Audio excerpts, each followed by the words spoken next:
अस्सलाम वालेकुम, मैं हूं मलिक मोहम्मद जहाज़े मैबल एडवोकेट हाई कोर्ट और आप देख रहे हैं लॉयर्स नेस्ट। पर्सनल लिबर्टी या शख्सी आज़ादी पाकिस्तान में हर शहरी का कॉन्स्टिट्यूशनल राइट है।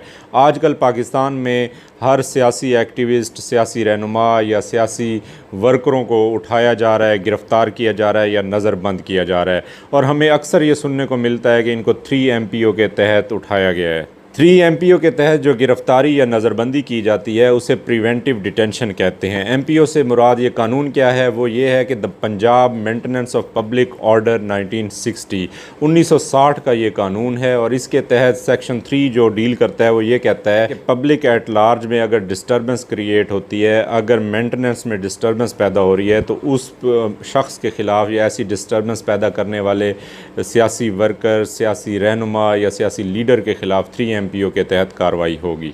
इस कानून के तहत गवर्नमेंट को ये इख्तियार हासिल है कि अगर कोई शख्स रियासत के ख़िलाफ़ बोल रहा है या रियासत के ख़िलाफ़ इक़दामात कर रहा है जिससे नुक्से अमन का ख़तरा लाहक हो रहा है या हो सकता है, या रूल ऑफ लॉ और पब्लिक मेंटेनेंस ख़राब हो रहा है, गवर्नमेंट की रिट चैलेंज हो रही है, तो डिप्टी कमिश्नर, किसी भी ज़िले के डिप्टी कमिश्नर के पास ये इख्तियार हासिल है कि वो ज़िले की एजेंसीज़ की रिपोर्ट के ऊपर किसी भी सियासी वर्कर को, किसी भी सियासी रहनुमा को, किसी भी शख्स को, किसी भी पॉलिटिकल एक्टिविस्ट को गिरफ़्तार या नज़रबंद कर सकता है।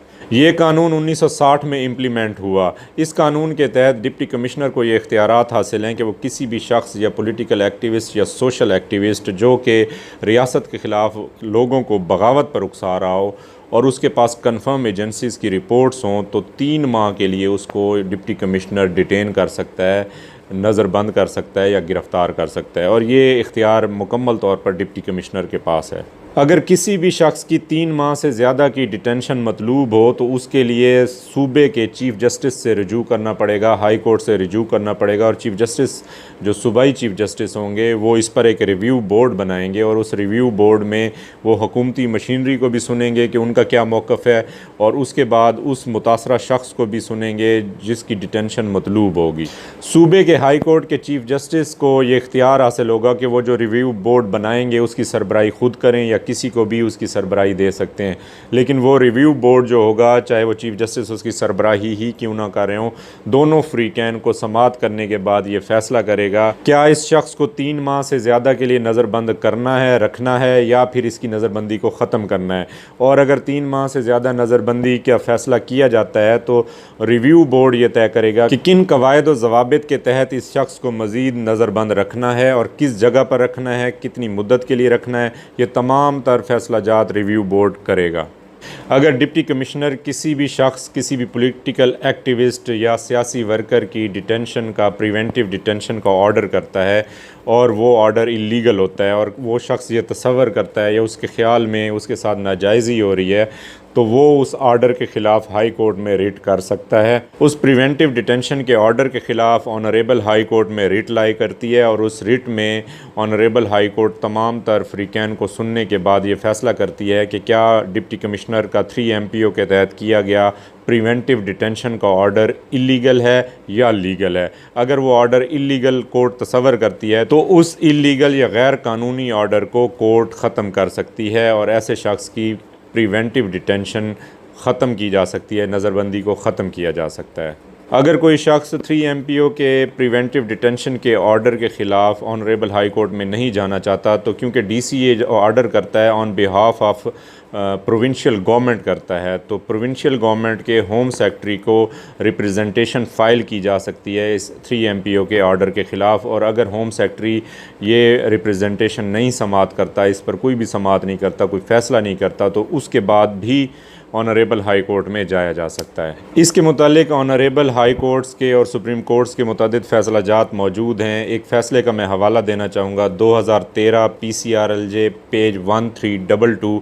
ऑनरेबल एपेक्स कोर्ट के इस फ़ैसले में कहा गया है कि honourable high court preventive preventive detention के ऑर्डर को रिव्यू कर सकती है। और प्रिवेंटिव डिटेंशन के ऑर्डर को अगर ऑनरेबल हाई कोर्ट इलीगल पाती है और विदाउट रीज़नेबल ग्राउंड्स पाती है तो वो इसको ख़त्म भी करार दे सकती है और इसका जुडिशल रिव्यू भी कर सकती है। मज़ीद इस फैसले में ये कहा गया है कि अगर किसी भी शख्स को, किसी भी पॉलिटिकल एक्टिविस्ट को या कोई भी शख्स हो, उसको डिटेन करना मकसूद हो तो एजेंसीज़ की तरफ से जो रिपोर्ट दी जाए उस रिपोर्ट में उसकी तरफ से किसी संगीन जुर्म का मुर्तकिब होने का अंदेशा पाया जाना लाजिम है, कि ये अंदेशा पाया जाए कि ये बंदा फ़लाने जुर्म का मुर्तकिब हो सकता है जिससे पब्लिक एट लार्ज को संगीन ख़तरात लाहक हो सकते हैं या नुक्से अमन को संगीन ख़तरा लाहक हो सकता है।